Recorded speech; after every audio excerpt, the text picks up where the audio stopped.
안녕하세요, 조이쌤입니다. 자, 여러분 9월 모의고사 보시느라 정말 고생 많으셨고요. 오답 분석 꼼꼼하게 하고 가셔야 돼요. 지금의 점수가 수능 점수가 아니냐며 울고불고 그러고 있으실 때가 아니고요. 이번 구평을 잣대로 탄탄하게 준비를 해주셔야 수능날 가장 웃는 성적을 받으실 수가 있을 것 같습니다. 자, 저도 이제 현강 학생들한테 연락을 많이 받았어요. 난이도가 어떤가요? 라고 물어보신다면 굉장히 조심스럽게 6평 대비 체감 난이도는 살짝 있었던 것 같다, 높았던 것 같다 이렇게 말씀을 드릴 수 있을 것 같습니다.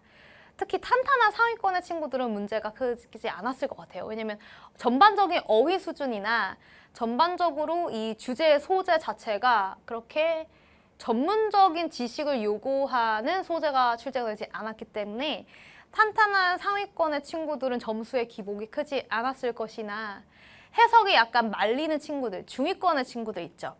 정확하게 문장 구조 파악 안 되고 해석은 안 되지만 단어 몇 개 가지고 추론해서 이 점수를 내던 친구들 같은 경우는 점수가 많이 떨어졌을 것 같아요.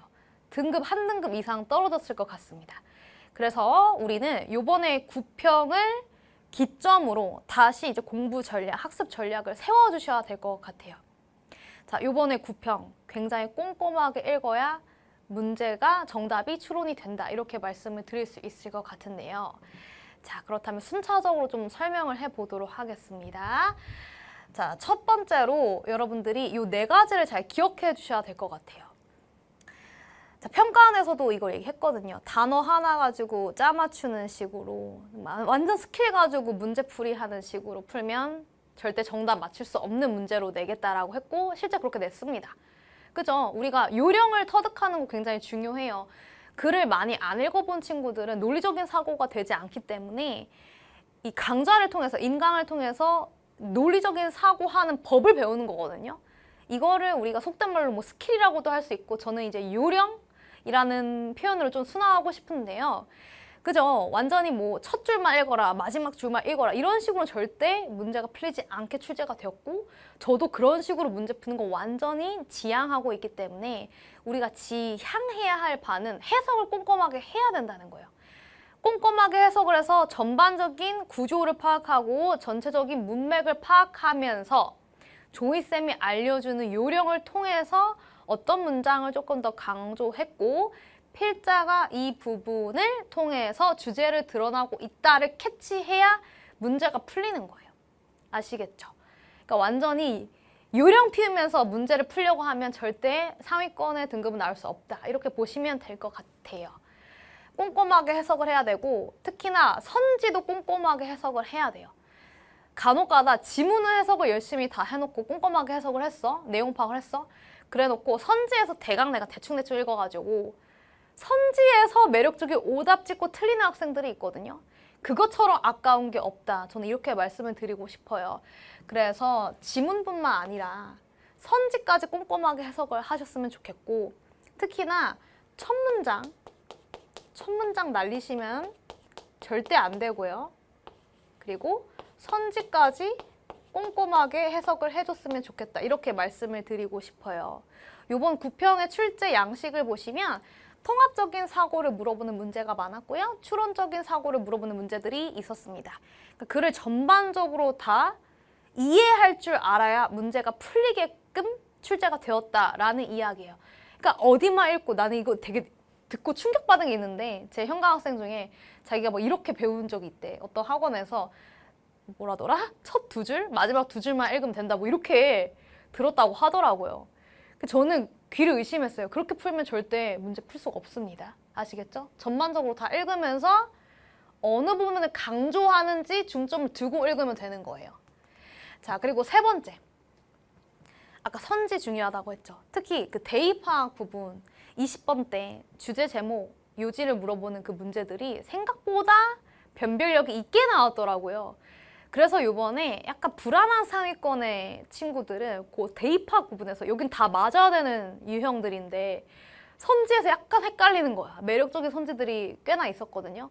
왜냐면 중심 소재는 똑같이 사용을 하되 그 아이디어, 필자의 견해 부분만 살짝 바꾼 그런 매력적인 오답 선택지가 많아서 이 부분에서 꼼꼼한 해석을 놓쳤다면 대입학부터 내가 흔들리는 거야.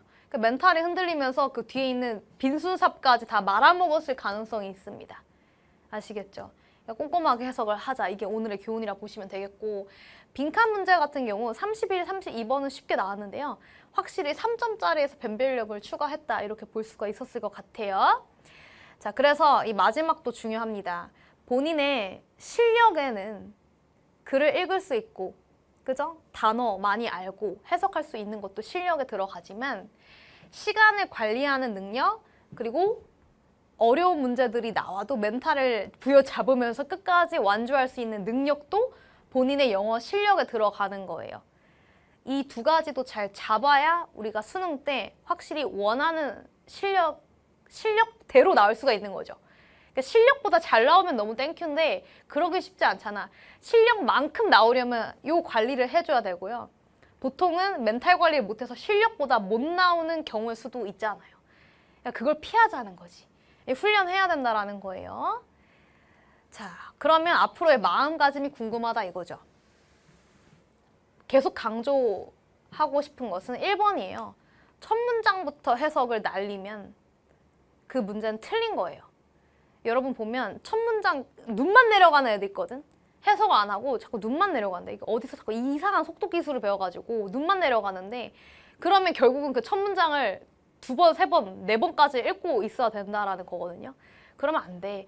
처음 읽을 때 꼼꼼하게 직독직히 끊어서 읽으면서 첫 문장이 완벽하게 이해가 되고 숙지가 되고 다음 문장으로 넘어가야 거기서부터 속독이 되는 거예요. 이번 구평 때도 그랬어요. 2갈식 구조가 많단 말이야. 첫 문장의 주제를 담고 있는 지문들이 많았기 때문에 꼼꼼하게 해석을 해라. 대충 읽어서 여러 번 읽는 그런 낭패를 보지 마라. 이렇게 말씀을 드리고 싶습니다. 자, 그리고 계속 전반적으로 총체적으로 사고하는 능력이 중요하다고 했어요. 그래서 전반적인 글의 전개 방식 좀 보였으면 좋겠어요. 주제가 잡히고 나면 서포팅이거든요. 이런 것들. 그리고 시간의 흐름에 따라 전개되는 방식. 과거에 이랬는데 최신으로 넘어가면서 이런 기술들이 발전됐어. 이런 전개 방식이 이번 구평에 나왔거든요. 이런 게 좀 보이셔야 통합적인 사고가 되는 거예요. 그러니까 숲을 봐야 된다고 제가 6평 때도 얘기했었는데 숲을 보면서 읽을 줄 알아야지 탄탄한 상위권으로 안착할 수가 있는 것입니다. 자, 그리고 계속 2가지 소재를 비교 대조하는 글이 출제가 되고 있어요. 요번에도 소재를 대조하기도 했어요. 예를 들어서 뉴스페이퍼의 저널리즘, 웹 기반의 저널리즘, 이것을 이제 비교 대조하는 글이 있었고, 그리고 시점 대조까지 같이 이루어졌어요. 과거에 이랬는데 최신에 이렇게 바뀌었어. 과거랑 최신을 비교 대조하면 최신 정보가 주제가 된다라고 말씀드렸는데 최신으로 바뀌면서 어떤 것이 바뀌었는지, 과거에 어떤 것이 추가가 되었는지 이런 것을 파악했으면 주제가 잡힌다라는 거예요. 됐어요? 이번 수능 때도 이런 비교 대조의 글이 나올 가능성이 농후하다는 거죠. 6평, 9평 때 계속 나오고 있으니까요. 그리고 마지막, 제발 시간 관리 잘 하셔야 됩니다. 시간이 충분하게 주어지면 여러분 다 맞아. 근데 우린 제한된 시간 안에서 문제를 풀어야 되잖아요. 그게 수능 영어 시험이기 때문에 어려운 지문이 있어. 내가 2분, 3분 잡고 있어. 그러면 과감하게 버리고 넘어가라고요. 시간 관리하는 것도 여러분 실력이다 라고 말씀을 드리고 싶고요. 자, 그렇다면 이번 구평을 통해서 제가 조금 더 점검했으면 좋겠다 싶은 내용들이 있어서 이 2가지 꼭지로 좀 얘기를 해보려고 합니다. 첫 번째, 수식어구를 통한 필자의 가치 판단. 이런 것도 파악할 줄 알아야 돼요. 어떤 중심 소재에 대해서 필자가 좋다고 하는지 이걸 싫다고 하는 건지 플러스로 보는지 마이너스로 보는지를 파악할 줄 알아야지 이 주제를 여러분들이 올바르게 고를 수가 있어요. 예를 들어서 우리 24번 문제 어려웠잖아요. 24번 문제 같은 경우에도 웹 기반의 저널리즘에 대해 좋다고 하는 건지 나쁘다고 얘기하는 건지가 정확하게 파악이 되었으면 선지에서 매력적인 오답 다 제끼고 정답으로 갈 수가 있었다라는 거예요. 자, 그래서 밑주름위에 보시면 이런 문장들이 있었어요. 우리 지문에서 제가 가지고 온 건데 with no real justification 이런 표현이 있었다고 전치사 구를 활용했는데요. 진짜 명분, 이유 없이예요. other than 하면 뭐뭐 외에는 이런 뜻이 있거든요. to demonstrate one's own talent. 본인만의 탤런트를 입증하는 것 말고는 이유가 없대. 그러니까 내가 이 골드 플레이팅을 하는 이유는 나만의 탤런트를 과시하고 싶은 거다. 이런 표현이라는 거죠. 그래서 수식어구, 제 형광펜 처음 부분 요거 잘 봐봐. 이유가 없다. 진짜 이유가 없다. 여기서 벌써 마이너스한 필자의 가치 판단이 드러나 있는 거죠. 명분이 없어. 앞에 거 말고는 너 명분이 없잖아 라고 지금 까고 있는 거라는 거죠. 됐어요? 자, 이거 말고도 뭐 어떤 표현을 썼냐면 첫 문장에서 gold plating in the project is needlessly 이런 표현을 써요. 불필요하게. 여기서도 내가 이게 좋아 나빠라고 단적으로 대놓고 얘기 안 해도 불필요하게 이 결과를 개선시키는 과정이다 했으면 벌써 필자의 마이너스한 가치 판단이 드러나 있는 거죠. 골드 플레이팅에 대해서 계속 까고 있다라는 느낌을 받아야 돼요. 이런 수식 어구를 통해서. 됐어요? 오늘의 교훈.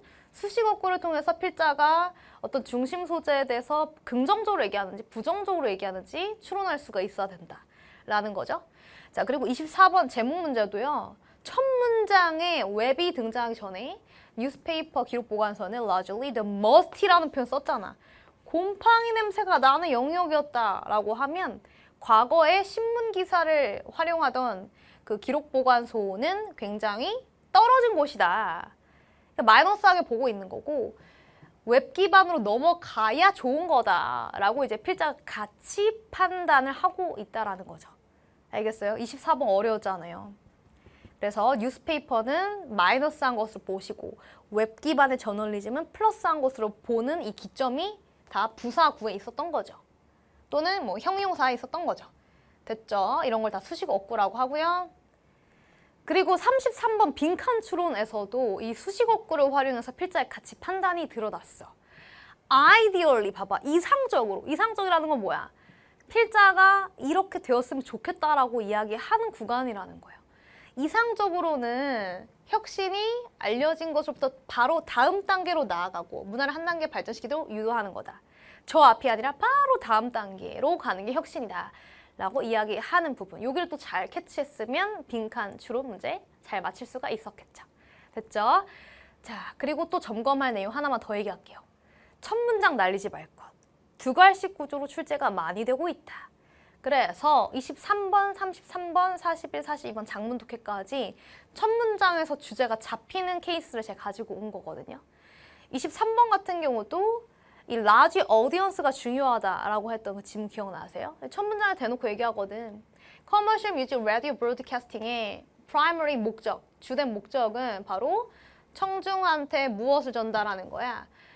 청중을 전달하는 거죠. To a group of advertiser and sponsor. 이 사람들한테 청중을 deliver 하는 거다. 청중을. 그래서 audience를 전달하는 것의 중요성에 대해서 얘기를 한 글이다. 라고 보시면 되겠고 33번도요. An invention or discovery that is too far ahead of each time. 너무나 저 앞서 나간 발명은 가치가 없다. 그래서 살짝쿵만 앞서 나가야 된다. No one can follow. 아무도 따라갈 수 없다. 이런 첫 문장이 있었습니다. 그래서 제가 해설 강의 다 촬영했으니까 여러분들 헷갈렸던 지문, 틀렸던 지문은 꼭 제 해설 강의를 참고하시기 바랍니다. 41, 42번 장문 독해도 제발 첫 문장 좀 잘 봐요. 우리가 왜 자꾸 까먹냐 이거야. Most of what we learn in school. 학교에서 배운 걸 자꾸 까먹는 이유는 is that. 대절이다. 이게 나오잖아. We underestimate what we actually remember. 우리가 기억하는 걸 자꾸 저평가하기 때문이다. 그래서 요 첫 문장을 또 잘 읽었으면 학교에서 배운 걸 왜 까먹냐? 라는 제목이 담겨 있는 선택지를 고르실 수가 있었을 거라는 거죠. 됐죠? 제발 꼼꼼한 해석 해주시기 바랍니다. 꼼꼼한 해석이 기반이 되고 여러분들이 알고 있는 요령을 부리셔야 정답률이 올라가는 거예요. 자, 그래서 이제 우리 얼마 안 남았지만 이번 9월 모의평가의 출제 트렌드를 반영한 강좌를 여러분들을 위해서 준비를 했거든요. 짠! 조이 파이널 모의고사 개강을 했으니까요. 원고 무료 제공하고 있어요. 강좌를 수강함에 담기만 하시면 강의 자료를 통해서 원고를 다운로드 받아서 보실 수가 있으니까 우리 책 배송받는 그 시간도 오래 걸리잖아. 배송받을 거 없어요. 그리고 교재 구매할 거 없어. 별도 구매할 거 없으니까 프린터만 해서 출력해서 먼저 예습하시고 제 해설 강의 다 보시면 되겠습니다. 조이 파이널 모의고사 최신 버전 꼭 봐주시기 바라고요. 요번 구평도 어렵게 나왔잖아. 그래서 난이도가 굉장히 하드하게 제가 기출 베이스가 아닌 자체 제작 문제로 굉장히 다양한 소재를 담아서 출제를 했고 고퀄의 문제를 담았기 때문에 제 영상을 보시면 전 유형별 풀이법을 아주 꼼꼼하게 다 소개하고 있으니까요. 꼭 챙겨가셨으면 좋겠어요. 이 남은 2달을 어떻게 보낼까요? 라고 질문을 하신다면 조이 파이널 모의고사만큼은 좀 보고 갔으면 좋겠어 라고 이야기를 하고 싶네요. 자, 여러분 정말 고생 많으셨고요. 우린 그러면 강좌에서 보도록 하겠습니다. 모두 안녕, 화이팅이에요.